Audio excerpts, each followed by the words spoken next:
Welcome to the 10-Minute Bible Hour podcast. Right now, we're going through the entire Bible to understand it as one big, cohesive story. We're covering one book each day, and this one's about Ecclesiastes.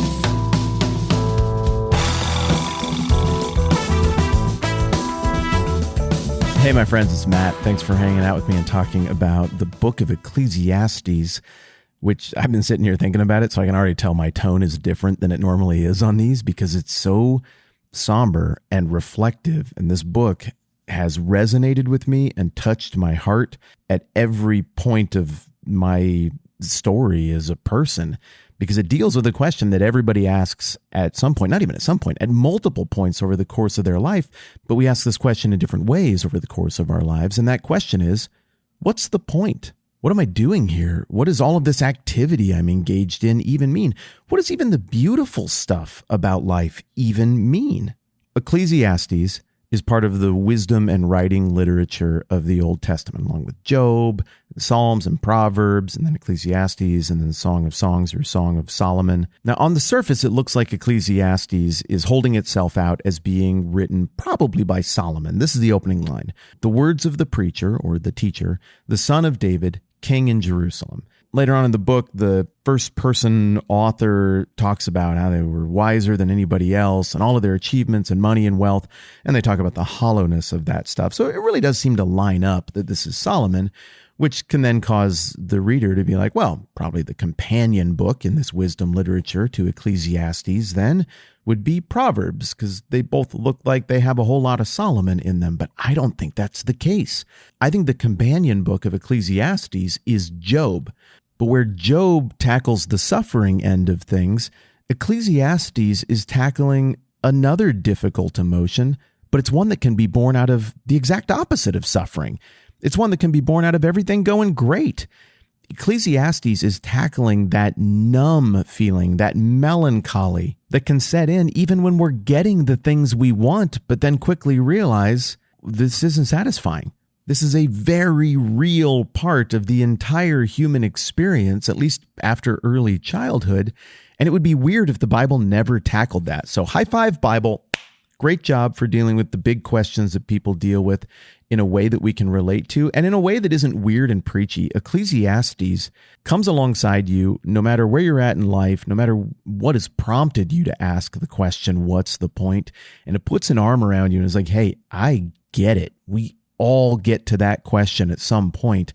Welcome. Let's think about it together, and I'll honestly share my experiences with you, says the author of Ecclesiastes. But the bigger question on the front end for understanding Ecclesiastes is, what do you do with this one word that is clearly the hinge word, the theme word of the whole thing? It's a word that the original audience would have understood, or else this book wouldn't have stood the test of time.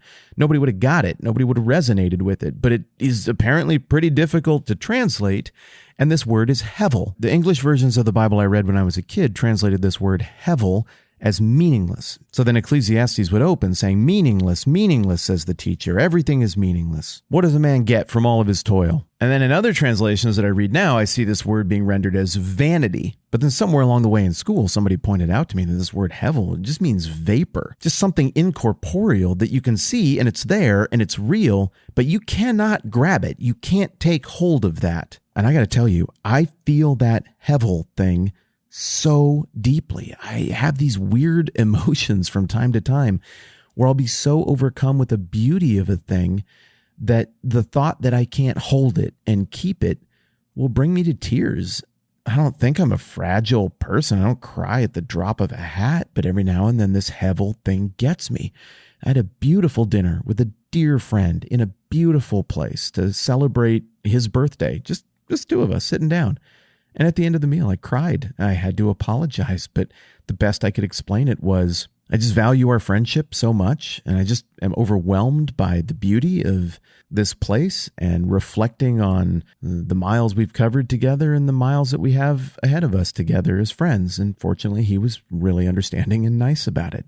I cried one time after a deep, beautiful, meaningful conversation with my wife, just because it occurred to me, I won't be able to have these forever in the same context, in the same way. This is one of the most tender, meaningful things I'll ever know in my entire existence, but I can't hold it. Watching my daughter play piano at a recital the other day, same thing. Why am I crying? I mean, the performance is beautiful, the art is beautiful, but I'm crying because of Hevel. I wrestle with my kids, I hit the tennis ball around with them. I put my arms around them and watch some silly TV show at night, and I'll find myself misting up because I can't hold this forever, because Hevel.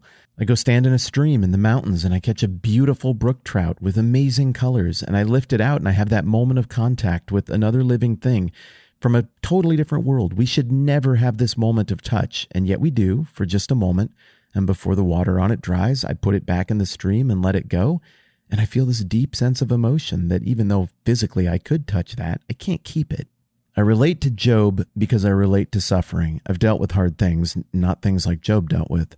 But I relate even more to Ecclesiastes because of how much I've been blessed and how much beauty I've seen in my life, and how much it hurts my heart that I can't hold it and I can't own it. But here's what's awesome about that, and here's where I think I resonate with the author of Ecclesiastes, or maybe he resonates with me, is that inability to hold it, according to the book of Ecclesiastes, is good. It's meant to prompt you toward a thing that you can hold. It's meant to prompt you towards something that is truer and realer and lasting. Thank you for indulging me on that. I realize I got wildly personal.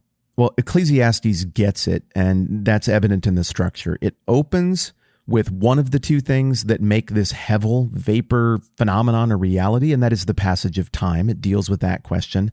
And then in basically the last section before the little conclusion at the very end, it deals with mortality, the other thing that makes Hevel a reality from our perspective. And then in the middle, it deals with the obvious response. In light of time and death, what do? What can you chase down? Where can you find that meaning? And it goes through, and basically the author says, I tried this, I tried this, I tried this, I tried this. You can too, but ultimately it all fails to satisfy this. Nothing, not money, not fame, not power, not sex, nothing can make that which you cannot truly hold. Nothing can take that vapor and make it something that you own and that you have and that you can count on forever.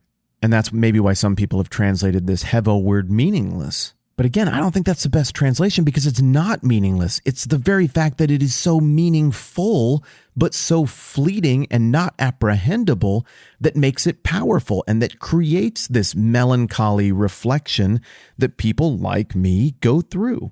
So it looks like the way the book is setting up as we get through the middle of it and toward the second half is like, okay, we got the whole thing. It's framed by time and mortality, and here's some constructive proposals that are bad, and now we're going to get the constructive proposal that is trite and good.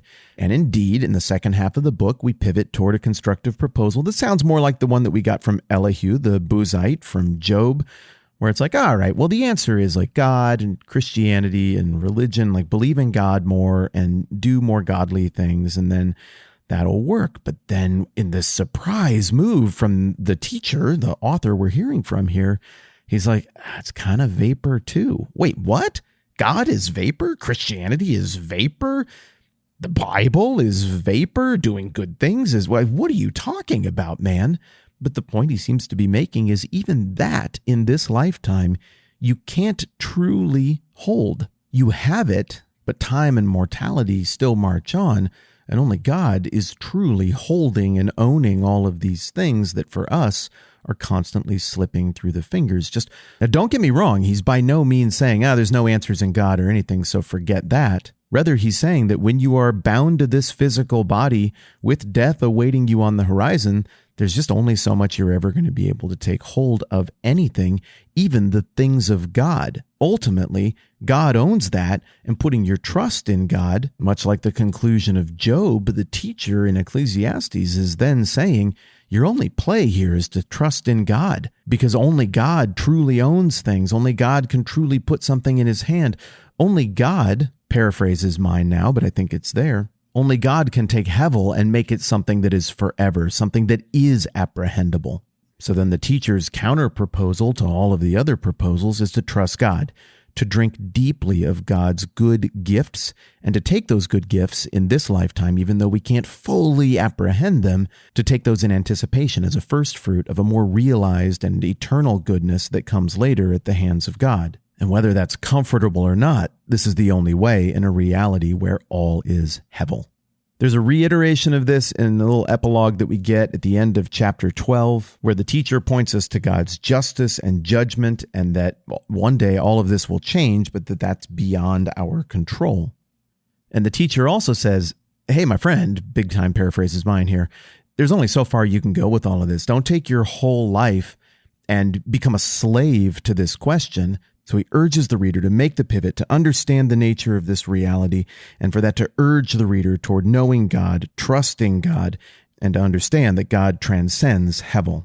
When we get to the New Testament, we're going to see that the Apostle Paul wrestled with this and seemed to understand it. In Philippians 3, he famously says that he hasn't been able to obtain this thing that he's pursuing, but that he presses on to take hold of that for which Christ Jesus took hold of him.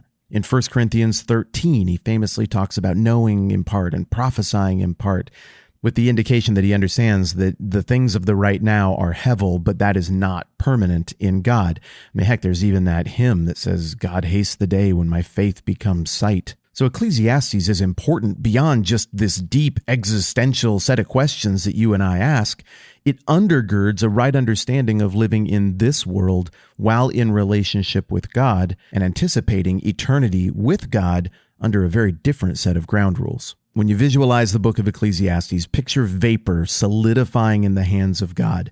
When you think about the theme, let's just go with the main phrase, all is hevel. And if you don't have time to read the whole thing, catch the opening segment about time in chapter 1, the almost closing segment about mortality in chapter 11 and into chapter 12, and then read the resolution that we were just talking about that runs on through the end of the book at the end of chapter 12.